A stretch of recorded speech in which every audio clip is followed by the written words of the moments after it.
Hey Freunde, was geht ab und herzlich willkommen an einem neuen Video von mir. In diesem Video werden wir gemeinsam unser Solarpanel auf das Dach von unserem Canopy Camper knallen und danach das Ganze auch noch anschließen und testen, ob es funktioniert. Also ich würde sagen, jetzt erstmal das Intro und danach alles weitere.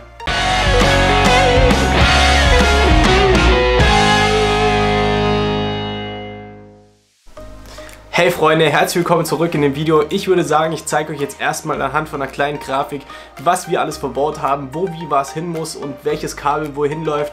Dann habt ihr das Ganze soweit erstmal theoretisch verstanden und dann gehen wir raus und ich zeige euch, wie ich das Ganze auf mein Autodach geknallt habe. Natürlich braucht ihr für ein Solarpanel-Video oder um euer Solarpanel zu montieren erstmal ein Solarpanel. Wir haben uns für das Solarpanel Fairsun Sunpearl 100 entschieden, davon 2 Stück, dann sind wir bei 200 Watt und ich denke, das dürfte im Sommer soweit erstmal reichen. Um diese Solarpanels oben auf dem Dach zu befestigen, haben wir uns für die Loadbars von Alucap entschieden. Die ganzen Teile sind Heavy Duty, das heißt, das Solarpanel wird auch nicht runtergerissen, wenn mal ein Ast dagegen kommt oder sonst irgendwas, sondern es ist einfach soweit stabil.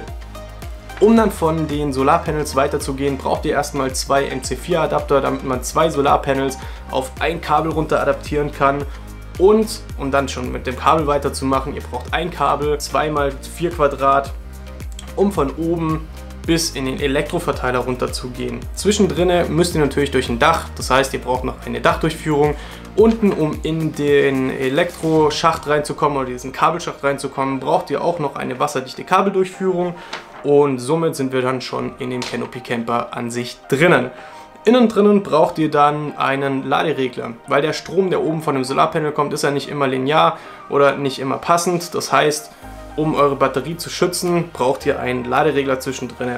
Und von dem Laderegler dann auch noch auf eure Batterie zu kommen, benötigt ihr noch ein Kabel. Das muss noch mit einer Versicherung versehen sein, damit nichts passieren kann.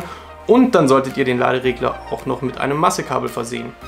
Das wäre es dann schon gewesen an Material, was ihr benötigt. Jetzt habt ihr auf der Grafik ungefähr gesehen, wo wie was hingeht und was wie verkabelt wird. Und ich würde sagen, wir gehen jetzt raus direkt mal ins Auto und fangen an, das Ganze zu verbauen. So, als allererstes klären wir das ganze Ding jetzt wieder ab, damit wir es anzeichnen können.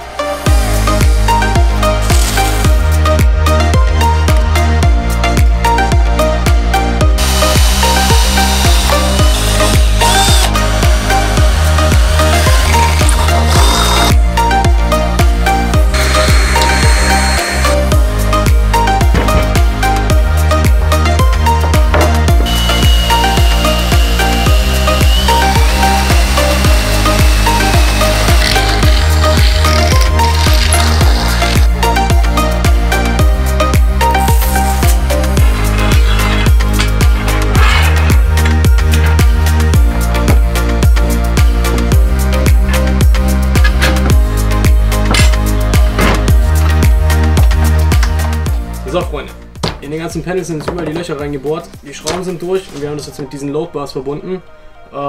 Jetzt wollen wir es ja quasi ausmitteln und eigentlich eine ganz gute Idee ist es quasi einfach eine Mittelmarkierung zu machen. Ihr habt ja hier in der Mitte quasi, wo die 2 Panels zusammenkommen. Das könnt ihr einfach einmal auf die Mittelmarkierung ausrichten und schon habt ihr eure Panels perfekt mittig auf diesen Loadbars befestigt. Jetzt muss ich alle Schrauben anziehen, dann befestigen wir diese Halter oben auf dem Dach. Und dann können wir quasi die Panels schon oben aufs Dach drauf werfen.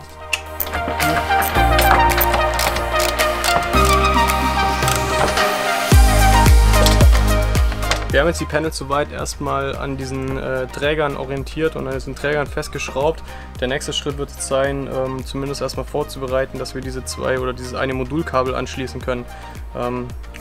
Hier sind diese 2 Adapter, ich weiß gerade nicht genau, wie sie heißen. Da wird das quasi aufgesplittet. Das heißt, ihr habt im Prinzip 2, einmal Plus und einmal Minus, habt ihr, die oben auf dem Autodach ankommen von diesem einen Multikabel, was wir runterführen. Und dann habt ihr quasi hier 2 x Plus und 2 x Minus.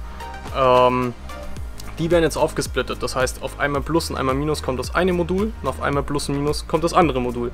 Und ein Kabel mit einmal Plus und Minus gehen quasi runter in euer Fahrzeug rein. Das ist der Vorteil von diesen Steckern. Die bomben jetzt quasi einmal auf das Modul drauf und dann können wir das Modul schon oben aufs Dach drauf knallen.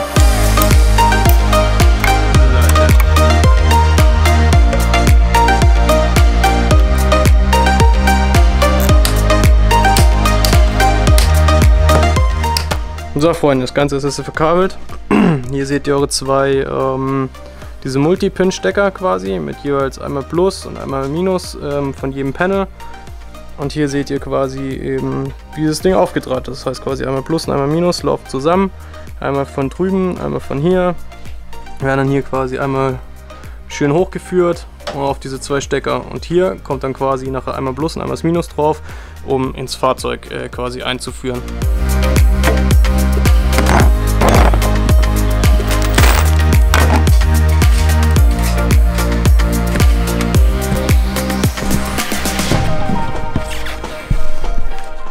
So Freunde, jetzt geht es hier oben auf dem Dach weiter. Hier seht ihr diese C-Schienen. Die C-Schienen kommen jetzt quasi auf diese Halter rein und dann können wir die Panels drauf werfen. Ja.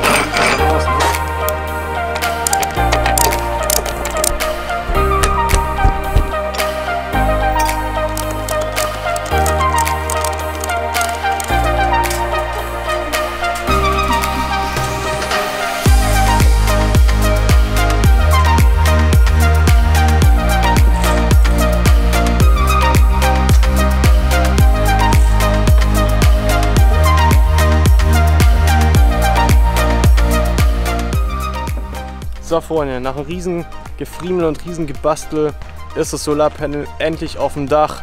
Seht selber.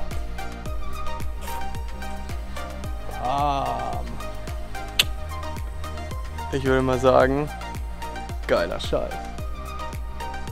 Ich finde, sieht echt cool aus.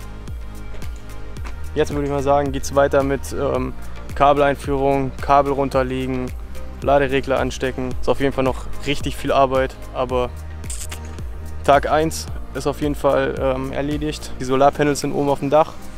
Ja, und jetzt kann es weitergehen. Okay Freunde, wie ihr soeben sehen konntet, die Solarpanels sind jetzt oben drauf und im nächsten Schritt wird es für den einen oder anderen mehr oder weniger ein bisschen langweilig weitergehen, weil wir jetzt das Kabel runterlegen müssen von oben, von den Solarpanels bis runter in unseren Elektroverteiler.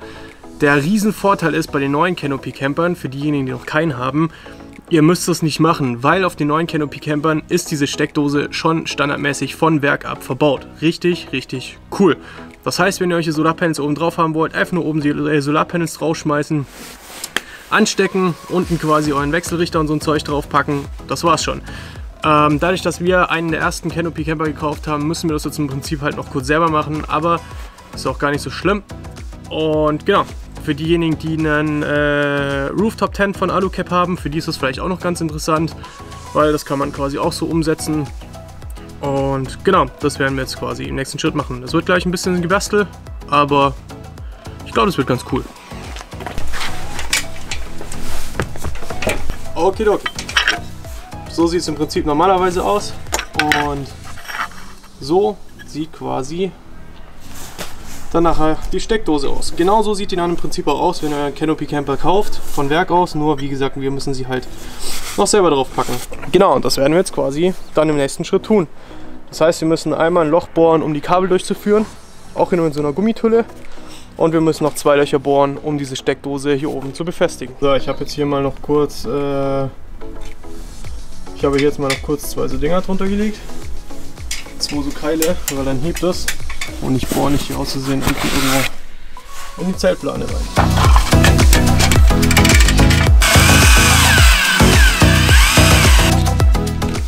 So, das Ganze kommt dann nämlich hier rein. Da kommt von oben diese 2 Nieten durch. So, so. Dann habt ihr im Prinzip von vorne schön euren Anderson-Plug rein. Also wir gehen ungefähr so 2 cm vielleicht weg davon, sowas würde ich sagen. Dann zeichnen wir mal vorne an und dann zeichnen wir mal hinten an.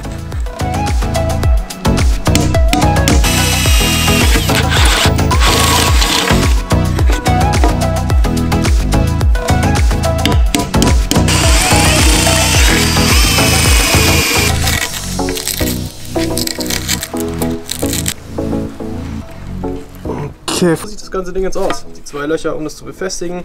Und hier diese Gummitülle. Würde ich euch empfehlen, das auch drum zu machen, weil dann wird das Kabel nicht, also wenn ihr es selber macht, dann wird das Kabel nicht so sehr gestresst hier auf diesen Kanten und rubbelt sich durch die Vibration nicht irgendwann auf.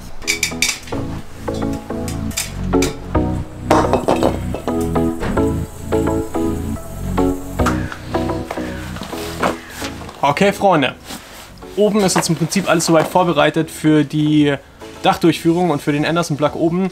Und den nächsten Schritt müssen wir jetzt hier in diese Kabelrinne rein. Das heißt, ihr habt ja gesehen, das Dachzelt haben wir schon ganz aufgemacht. Jetzt messen wir auf der einen Seite mal ab, wie das ist. Also auf der anderen sind ja eh schon Kabel drin, wie das da von den ganzen Dimensionen ist, dass es hier genauso passt. Und dann übertragen wir es hier im Prinzip genau gleich. Da kommt dann auch so eine wasserdichte Kabeldurchführung hin. Und ja, das Kabel im Prinzip dann durch. Das wird unser nächster Schritt werden. Okay, Freunde, jetzt kommt was richtig Cooles. Wenn ihr irgendwelche Ecken habt, wo ihr nicht richtig hinkommt, dann könnt ihr so ein, keine Ahnung was, Winkelbohrer, Schrauber, Teil, Akku, Teil nehmen. Mega cool. Damit machen wir jetzt das Loch da oben rein.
Holla die Waldfee, Freunde, das war richtig viel Arbeit. Das Kabel liegt jetzt erstmal so weit drinne und den Stecker haben wir oben auf dem Dach montiert, habt ihr schon gesehen. Hier, das habe ich gemacht, ohne euch zu zeigen. Schade über mein Haupt. Genau, das kann ich euch vielleicht ganz kurz zeigen. Mit diesem Kabel, mit dieser Kabeleinführung da in den Innenraum rein oder diesen Kabelschacht. Und jetzt fehlt quasi für heute, weil langsam die Sonne quasi schon am Untergehen ist und dann jetzt demnächst auch Feierabend, fehlt quasi noch hier in dieser Kabelrinne, hier quasi, fehlt jetzt noch das Loch, um das Kabel runterzuführen. Weil aktuell liegt das Kabel jetzt hier oben drin. Das ist auch gut so, aber das soll am Ende des Tages hier unten in die Kabeldingens, in die Elektroverteilung. Genau, das wird quasi der nächste Schritt.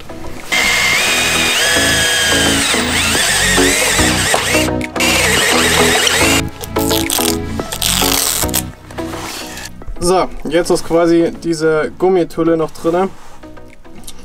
Da wird jetzt im Prinzip quasi das Kabel noch durchgeschoben.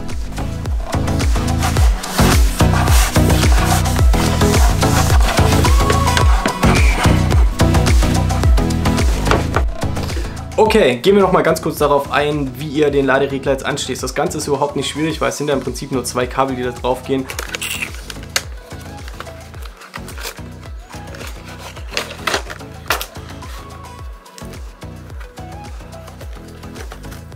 Ihr seht einmal Batterie da drauf stehen auf dem Laderegler und einmal PV für Photovoltaik. Das Ganze ist eigentlich schon selbsterklärend. Das Kabel, was dann oben runterkommt von eurem Photovoltaik-Panel, also Solarpanel auch gesagt, schließt ihr einfach mit einmal Plus und einmal Minus auf PV, also Photovoltaik an. Und dann geht ihr mit dem nächsten Kabel auf der Batterie oder dem Eingang für Batterie auch wieder mit Plus und Minus drauf und dann auch mit Plus und Minus auf eure Batterie. Und somit ist das Ganze dann schon verkabelt. Dann fehlt nur noch eine Sache. Der Laderegler braucht noch Masse, das heißt seitlich geht ihr einfach auf diese Schraube drauf, wo die Masse reinkommt in das Gerät oder raus, wie auch immer. Und geht noch auf den Massepunkt von eurem Canopy Camper und schon wird das Ganze soweit funktionieren. Das werden wir jetzt oben mal anstecken. Und theoretisch, wenn wir alles richtig gemacht haben, alles richtig angesteckt ist und so weiter, dann sollte hier unten dann in der Theorie auch Strom ankommen. Und ob es das tut, werden wir jetzt gemeinsam mal testen.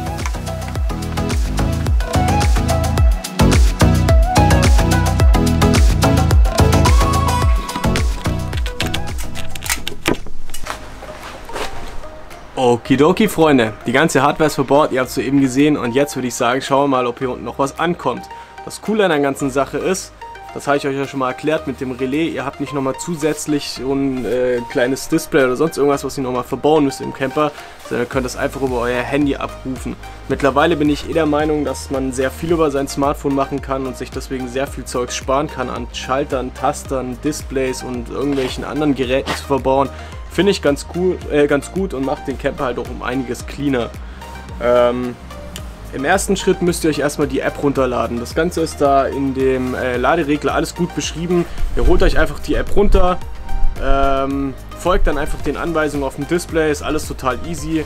Und dann würde ich sagen, schauen wir mal gemeinsam auf die App drauf.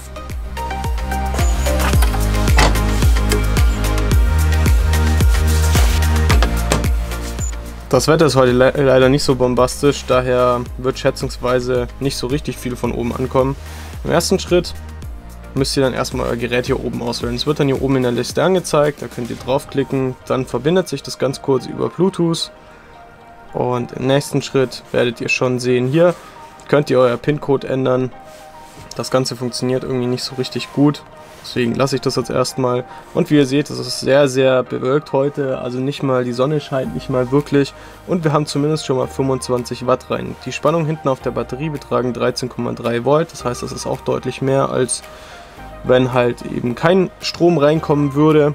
Und deswegen würde ich auf jeden Fall mal behaupten, dass es funktioniert. Dann könnt ihr hier oben mal noch auf Verlauf gehen. Und da seht ihr in den letzten Tagen. Wir haben das Ganze natürlich schon ein bisschen verbaut. In den letzten Tagen war es auch eher regnerisch. Hier seht ihr, ist ein richtig krasser Ausschlag. Das war wohl ein sonniger Tag. Hier unten seht ihr, wie viel genau schon in der gesamten Zeit reingespeichert wurde. Genau, das könnt ihr euch dann im Prinzip einfach mal alles gemütlich durchgucken. Könnt hier alles verwerten an Informationen. Hier seht ihr noch, was an Strom und so weiter direkt reinkommt, den Graphen und so weiter. Wie gesagt, fuchst euch da einfach mal durch. Die ganze App finde ich persönlich richtig cool. Mir gefällt die wirklich gut. Die funktioniert astrein. Ihr habt alles wirklich live. Da sind keine Latenzen oder sonst irgendwas. Also ich finde die App auf jeden Fall echt super. Also ich muss sagen, ich bin mit den ganzen Produkten, die wir verbaut haben, alles in allem super mega zufrieden. Die machen echt einen guten Job. Wir haben die jetzt auch schon ein bisschen oben drauf und auch schon das ein oder andere Mal etwas härter verwendet.